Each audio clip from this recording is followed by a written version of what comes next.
मुझे उम्मीद है आपने छत्रपति शिवाजी और उनके उत्तराधिकारियों का जो शासनकाल है और उनका क्रम समझ लिया होगा। तो अब हम पेशवाओं की बात करेंगे। पेशवा बालाजी विश्वनाथ और उसके बाद उनके उत्तराधिकारी और उनका शासनकाल, यह उनका क्रम भी और शासनकाल कब से कब तक था यह जानते यदि आप रहेंगे तो इससे उस समय कोई भी घटना यदि घटित हुई थी तो उस समय कौन सा पेशवा शासन कर रहा था और या फिर कौन से छत्रपति शासक थे, इससे जानने में आसानी हो जाती है और इससे कई क्वेश्चन हल हो जाते हैं। तो सबसे पहले पेशवा बालाजी विश्वनाथ की बात करें तो बालाजी विश्वनाथ को पेशवा बनाया साहू ने। साहू ने ही जब साहू और शिवाजी द्वितीय के मध्य जो युद्ध था उसमें बालाजी विश्वनाथ की मदद से जब साहू विजयी हुए तो उन्होंने साहू को अपना पहला पेशवा बनाया। तो 1708 में साहू ने बालाजी विश्वनाथ को एक पद दिया था जो सेना करते का पद कहलाता है। एक महत्वपूर्ण इनको पद दिया और 1713 में बालाजी विश्वनाथ को साहू ने इनको पेशवा बनाया। तो बालाजी विश्वनाथ पहले पेशवा हैं जो 1713 में नियुक्त हुए और 1720 तक वह पेशवा पद पर आसीन रहे। छत्रपति शिवाजी के समय पेशवा जो प्रधानमंत्री की हैसियत से कार्य करते थे तो साहू ने ही बालाजी विश्वनाथ को पहला पेशवा नियुक्त किया, यानी कि अपना वजीर, एक महत्वपूर्ण अधिकारी। तो 1708 में उन्हें सेना करते बनाया और 1713 में बालाजी विश्वनाथ को साहू ने पेशवा बनाया और 1720 तक वह पेशवा पद पर आसीन रहे। फिर बालाजी विश्वनाथ की मृत्यु के बाद उनके पुत्र बाजीराव प्रथम पेशवा बनते हैं। तो बाजीराव प्रथम ने 1720 से 1740 तक 1720 से 1740 तक प्रशासन का मराठों के समय एक महत्वपूर्ण चलाया बाजीराव प्रथम ने 1720 से 1740 तक, और कई पुर्तगालियों से कई अहम क्षेत्र छीने और मराठा साम्राज्य को एक नई ऊंचाई तक ले गए। और शिवाजी की जो गोरिल्ला युद्ध नीति थी उसको भी नए मुकाम तक पहुंचाने में बाजीराव प्रथम का महत्वपूर्ण योगदान था। फिर बाजीराव प्रथम के बाद बालाजी बाजीराव आते हैं और बालाजी बाजीराव का शासनकाल था 1740 से 1761 तक। तो बालाजी बाजीराव का शासनकाल खास करके उनके आखिरी दिन मराठा साम्राज्य के लिए बहुत संकटकारी रहे, क्योंकि पानीपत का जो तीसरा युद्ध है 1761 वह बालाजी बाजीराव के समय में ही लड़ा गया।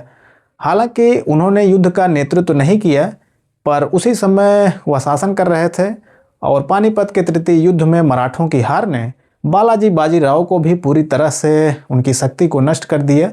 और उसी समय 1761 में बालाजी बाजीराव की मृत्यु हो गई। फिर बालाजी बाजीराव के बाद दो लोग पेशवा बनते हैं। तो बालाजी बाजीराव के बाद महत्वपूर्ण जो पेशवा हैं माधवराव प्रथम आते हैं। माधवराव प्रथम महत्वपूर्ण हैं। फिर बालाजी बाजीराव के ही एक पुत्र रघुनाथ राव हैं।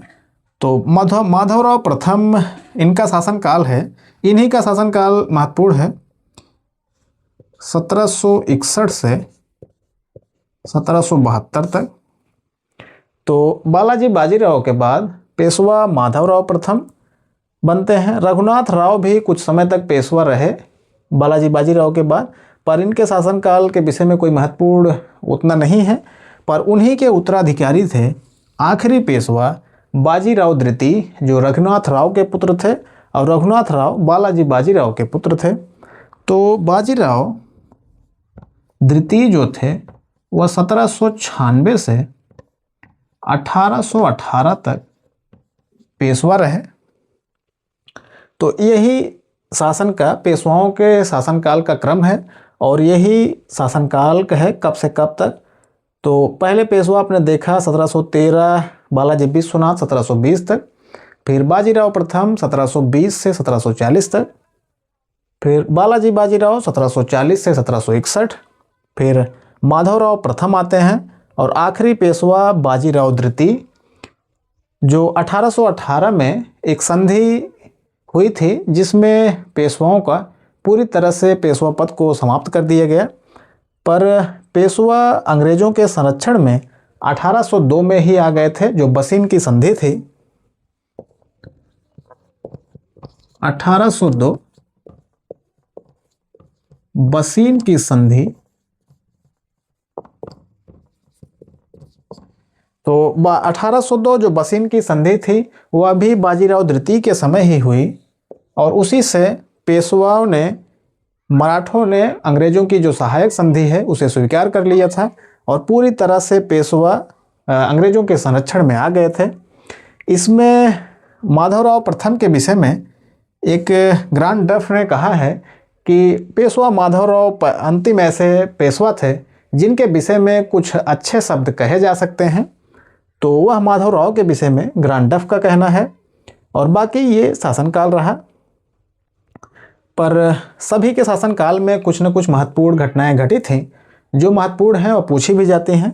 उसको हम किसी दूसरे वीडियो में विस्तार से उसकी बात करेंगे। तो आज की वीडियो में इतना ही।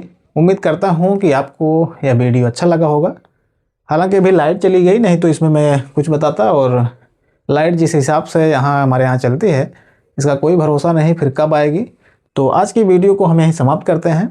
उम्मीद करता हूँ कि आपको समझ में आया होगा और यदि आपको अच्छा लगा तो कमेंट में ज़रूर बताएं और साथ में चैनल को सब्सक्राइब कर लें और वीडियो को लाइक करें।